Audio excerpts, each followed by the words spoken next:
В историческом парке «Россия. Моя история» в очном формате прошла международная акция «Географический диктант». Главным организатором акции в Якутии выступило отделение Русского географического общества Республики Саха-Якутия. Членами РГО в Якутии является практически каждый седьмой житель, и проведение в столице Якутии географического диктанта всегда является долгожданным мероприятием. Географический диктант у нас проводится уже 7-й год. Он стартовал там буквально с 200 площадок по всей стране, на которых приняли участие, скажем, несколько тысяч человек. Примечательно то, что Якутия 3 года первых диктанта была лидером и по количеству участников, и по количеству созданных площадок. Поэтому мы проводим этот диктант, и всегда он имеет определенный интерес. Географический диктант, он позволяет нам погрузиться в географию и узнать за определенное время довольно-таки много интересных фактов, попытаться себя проверить. И там есть вопросы на знание географии и на скажем, логику. То есть на пространственное такое восприятие своей страны. Поучаствовать в масштабной международной акции на базе музейного комплекса пришло 55 человек. Еще 295 участников написали диктант дистанционно на заочной площадке парка. Проход на территории исторического парка осуществлялся строго по предъявлению сертификата о вакцинации от COVID-19 с соблюдением всех санитарно-эпидемиологических мер. Особенностью центральной площадки диктанта стала программа, в которую вошли встречи с интересными людьми и реконструкция боя «Битва за Москву». Одним из интересных людей в географическом диктанте стал почетный полярник России, профессиональный спасатель, член Русского географического общества Николай Находкин. Николай Александрович рассказал о своих экспедициях в арктическую часть республики, которые получили признание во всероссийском уровне и получили премию Русского географического общества.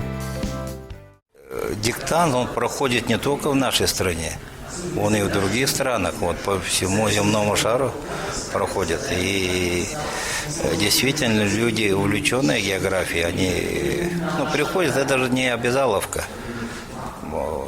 Оценить свои знания. И, в принципе, оценки же сейчас сразу не говорят. Каждый для себя, это для внутреннего своего самоутверждения участвует в этих географических диктантах. И она по силам и младшему возрасту, и старшему. То есть география объединяет все общество. Модератором диктанта выступил не менее известный человек в Якутии, журналист, телеведущий, пресс-секретарь главы города Якутска Алексей Соколов. Гости для разминки ответили на вопросы викторины и получили памятные призы, а затем приступили к написанию самого географического диктанта. На самом деле географический диктант и вообще география – это не только география, потому что это знание из истории, это очень много, это культура, это литература, это многие другие отрасли знаний, статистика, да, и, естественно, это нужно быть, на самом деле, таким человеком, который читает, знает свой регион. Ну и, конечно, всегда с большим, наверное, удовольствием участники географического диктанта в разных регионах нашей страны ждут вопросов о регионе. Многие участники отметили, что задания диктанта оказались оригинальными и интересными. Вопросы построены так, чтобы у участника появился интерес открыть справочник и посмотреть правильный ответ. Отличие диктанта этого года заключается в том, что большинство вопросов были придуманы обычными людьми, которые победили в конкурсе «Придумай вопрос географического диктанта». Участников также приятно удивило наличие вопросов, связанных с Якутией. Из 40 вопросов диктанта 4 были о республике. С этой точки зрения нам отрадно. Почему? Потому что это же не просто там вопросы, взятые где-то из интернета или где-то там в книжках. Это те вопросы, которые направили наши коллеги, наши члены Русского географического общества, чтобы они включили в такой окончательный вариант диктанта. Там был вопрос касательно Аласа, про то, что наш регион самый большой регион не только в России, но в целом, наверное, в мире. И очень хороший вопрос был про бифуркацию. Это связано с мероприятием, с экспедицией, который был проведен несколько лет назад силами нашего отделения. Северный полюс соединяет океаны. То есть про бифуркацию на реке Дюльке. был очень интересный вопрос. Я думаю, что все это тоже привлечет внимание к нашей республике и в целом будет способствовать тому, что будем развиваться все большими темпами.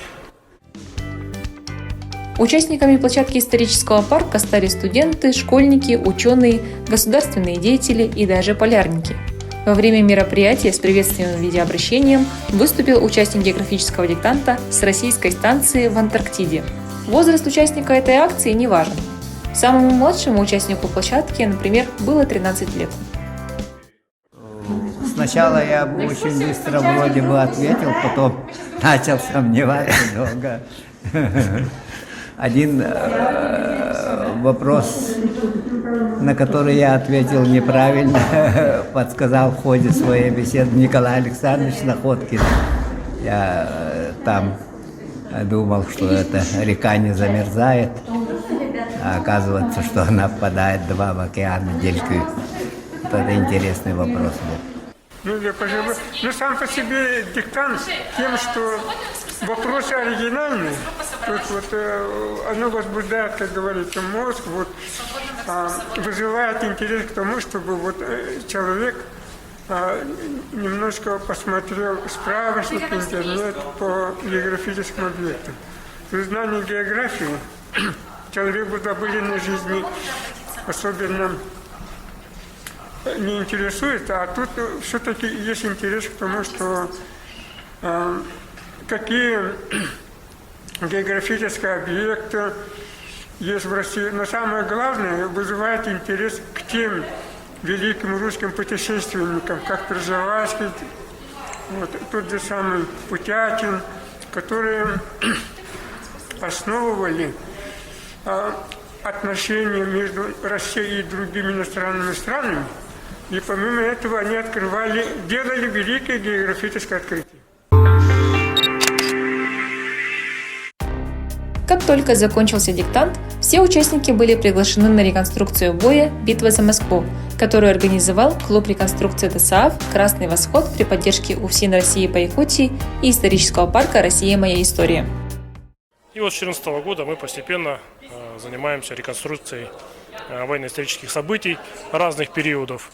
Масштаб у нас идет, реконструируем периоды, начиная с 1905 года и до 90-х годов уже российской истории.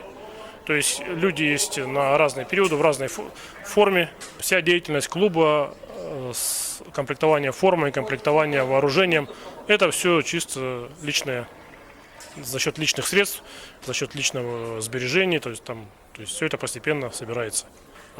Численность коллектива нашего клуба, костяк, это сейчас 15 человек.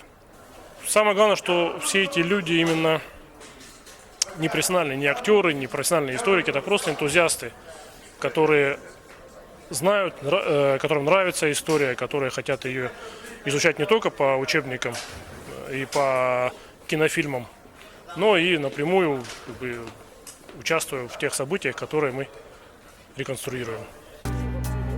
Реконструкторы и сотрудники исторического парка воссоздали эпизод битвы под Москвой, которая произошла в декабре 1941 года. Ценой героизма и подвигов Западного и Юго-Западного фронтов наши солдаты перешли в контрнаступление 6-7 декабря и нанесли нацистам под Москвой сокрушительное поражение. В обороне Москвы участвовали тысячи посланцев из Якутии. Войска Красной Армии начинали переходить в контрнаступление. То есть это от декабря 1941 по февраль 1942 года. Вот именно этот эпизод и отыгрывался. Вот на Можайском направлении Волоколамское шоссе, Тула и Можайск, они в единую оборонительную цепь были объединены, да. Это именно этот эпизод. В постановке боя участвовало более 40 реконструкторов, среди которых объединение реконструкторов Намского района. В 2020 году, 12 июня, создали типа такого клуба военных реконструкторов в Намском районе. Ну, с тех пор так и действуем, принимаем участие в всяких разных мероприятиях. Историю надо изучать, что надо играть, например, реконструировать, надо историю вкратце надо изучать. Как оказалось, увлечение реконструкциями – это не только мужское дело. В постановке активно участвовали и девушки. В целом, не особо сложно, если это нравится и если этим увлечен, это вот совершенно несложно. Реконструкция боя битвы за Москву понравилась всем участникам географического диктанта и, самое главное, подрастающему поколению. Реконструкция очень понравилась. Вот это все понравилось, очень хорошо было. Круто то, что вот перед началом войны поддержал АК-47, пулемет. Это здорово. Музей «Моя история» — это круто.